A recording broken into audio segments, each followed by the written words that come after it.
प्यारे छात्रों, अब हम ये जो 90वां छंद है विजय छंद, इसका अध्ययन करेंगे और पहले इसका वाचन करेंगे।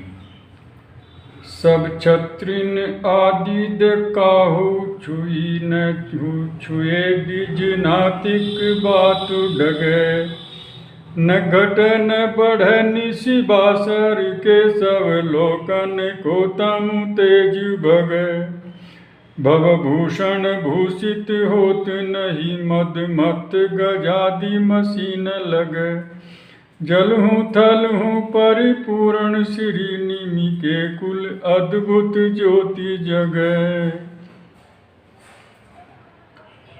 जब ऊपर के छंद में ये कहा था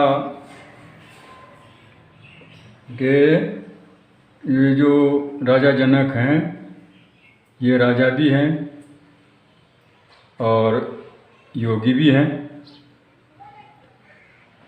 तो इस बात को सुन करके लक्ष्मण जी को इसमें संदेह हो गया कि जो राजा है वो भला योगी कैसे हो सकता है। तो इसका उत्तर इस बात इसमें इसके नीचे दिया गया है। इसमें श्री रामचंद्र जी उन्हें समझा रहे हैं। क्या कह रहे हैं कि इस खानदान में निमि वंश में राजा जनक के रूप में एक अद्भुत ज्योति जगी है, एक अद्भुत प्रकाश आया है, अनोखा प्रकाश आया है कि जो दोनों बातों में आध्यात्मिक रूप से भी और भौतिक रूप से भी पूर्ण रूप से संपन्न है। और वो यही ज्योति है, यही प्रकाश है कि जो संपत्ति ऐश्वर्य था उनके पास, वो इतना था कि संसार में उसके समान और कोई नहीं था। इसी प्रकार उनका जो बल था, जो सेना वगैरह उनकी जो शक्ति थी, अस्त्र शस्त्र की शक्ति थी, वो भी इतनी थी कि उससे सब राजा भय मानते थे। तो इस प्रकार उनका दोनों रूप में यश पूरे संसार में फैला हुआ था और इसी को ज्योति बताया, यही प्रकाश बताया। तो उन्होंने बताया कि जल और थल में वो ज्योति सब जगह विद्यमान है और उस ज्योति को सब क्षत्रिन आदि देव काहू छुई। जो अक्षत्रिय आज तक हुए हैं वो उसके पास तक नहीं पहुंच सके हैं, यानी वहाँ उस स्तर तक वो नहीं पहुंच चुके, उन्होंने उसे नहीं छुआ। हुए न छुए बीजनातिक बात, और बीजनादि कहते हैं पंखे की हवा, बात कहते हैं हवा को, डगे डिगती।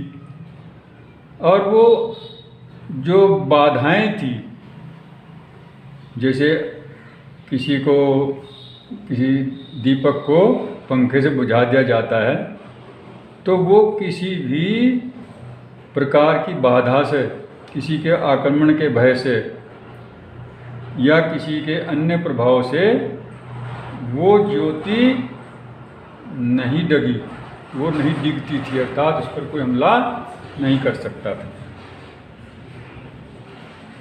और न घटे न बढ़े निशि बासर। केशवदास जी कहते हैं कि वो ज्योति जो है वो न तो जैसे कि प्रकाश, दीपक की रोशनी दिन में घट जाती है, रात को बढ़ जाती है, लेकिन इस ज्योति का ऐसा नहीं था। केशवदास जी कहते हैं कि रात दिन एक समान रहती है, लोकन को तम तेज भगे, और इससे संसार का जो अंधेर रूपी अज्ञानता है वो इसके तेज से भाग जाता है, यानी दूर हो जाता है। ये ज्योति जो है संसार के अज्ञान को दूर करने वाली है। भवभूषण भूषित होत नहीं, मद मत गजादि मसी न लगे।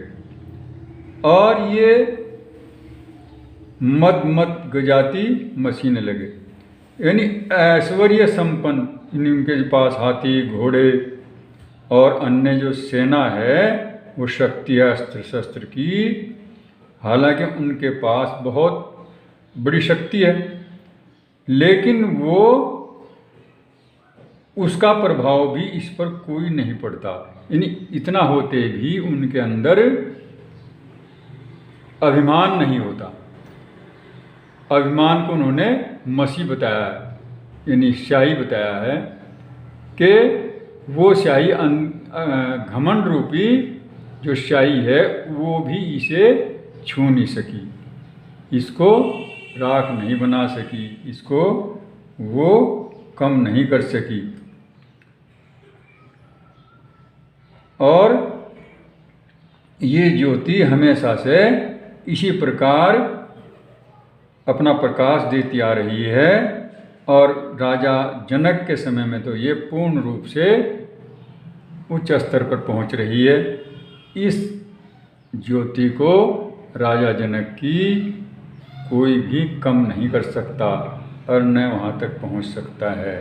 ये इस प्रकार की ज्योति है जिसका प्रभाव संसार में चल रहा है। तो ये बात रामचंद्र जी ने उनको समझाई। तो इसमें इसका हम लिखेंगे प्रसंग कि मिथिला पहुँचने पर जब विश्वामित्र ने राजा जनक का परिचय योगी और भोगी दोनों रूपों में दिया तो लक्ष्मण जी को ये बड़ा आश्चर्य हुआ और उन्होंने पूछा कि योग और भोग का जो समन्वय है किस प्रकार हो सकता है। तो उनके कौतूहल को शांत करने के लिए रामचंद्र जी कहते हैं, ये इसका हम प्रसंग लिखें। और अब हम इससे अगला जो तारक छंद है उसका अध्ययन करेंगे। अब राजा जनक इसका उत्तर देते हैं। वो कहते हैं, यह कीर्ति और नरेशन सो है, सुनि देव अदेवन को मन मोह है। हमको बपुरा सुनिए ऋषिराई, सब गांव 6 तक की ठकुराई। राजा जनक कहते हैं कि ये जो मेरा परिचय दिया गया है ये बहुत बढ़ा चढ़ा कर दिया गया है और मेरे ऊपर इसका कोई अच्छा प्रभाव या बुरा प्रभाव नहीं पड़ता। अर्थात मैं इससे प्रभावित हूँ। कीर्ति जो है, क्योंकि बताया गया था राजा जनक जो थे वो कीर्ति में भी, यश में भी और अपयश में भी एक समान ही रहते थे क्योंकि योगी थे।